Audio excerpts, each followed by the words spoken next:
আমার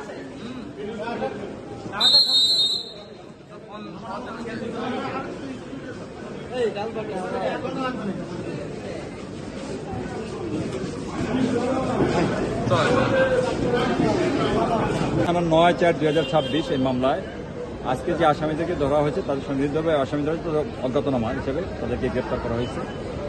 এই মামলা আজকে বিজ্ঞ আদালতে 7 দিনের রিমান্ড চেয়েছিল আসামিদের বিপক্ষে। বিজ্ঞ আদালত সন্তুষ্ট হয়ে 4 দিনের রিমান্ড মঞ্জুর করেছে। আর যে আসামিরা আজকে এখানে ধৃত হয়েছে তাদের পেশাগত যদি বলি, তারা একজনের ডিম ব্যবসা করে, একজনের গাড়ির ড্রাইভার, একজনের কন্ট্রাক্টর, আর একজন হলো যে রিক্সা চালক।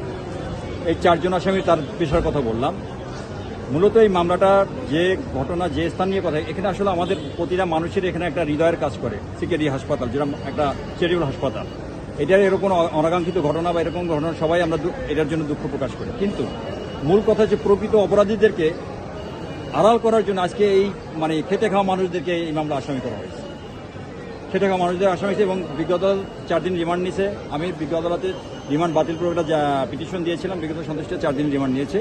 আমি আশা করি এবং এই মামলায় প্রকৃত যে আসামি, যে চাঁদা চেয়েছে বা তার নাম এখানে মঈন নামে যে একটা ছেলের কথা বলা হয়েছে, 1 নম্বর আসামি, তাকে এখনো ধরা পড়ে না। এবং আমি যতটুকু যে শুনেছি সে বর্তমান রানিং সরকারের একজন যুব দলের একজন নেতা নাকি গ্রেপ্তার কাছে। আমি এখন পর্যন্ত জানি, আপনি বলেন? আমি জানি না প্রকৃত আসামি। জানার পরও কেন জানি না রিমান্ডের প্রয়োজনীয়তা ছিল কিনা, এটা বিজ্ঞ আদালতেই ভালো বলতে পারবেন। আমি বিজ্ঞ আদালত আদেশের প্রতি আমি সন্তুষ্ট, বিজ্ঞ আদালত যে সিদ্ধান্ত সেটাছে এবং এই প্রকৃত আসামি এখানে ধরা পড়ো আর যে নির্দোষ নিরপরাধ সেই মামলা থেকে অব্যাহতি পাক, এটাই আমি আপনাদের কামনা করি। মিডিয়ার কাছে আমি এটাই প্রত্যাশা করি। এই গাড়ির চালক, আর ফারুক হোসেন হলো যে রিক্সা চালক, আর হলো যে লিটন হলো যে একজন কন্ট্রাক্টর, ছোটোখাটো কন্ট্রাক্টার করে, এলাকায় ওই যে সিনিটারি কাজ করে, বিভিন্ন বিল্ডিং কাজ করে, এই কাজগুলি এসে করে ফালান। এই 4 জন আসামি তাদের জীবিকা নির্বাহের যে কর্ম, তাদের সেই কর্মটা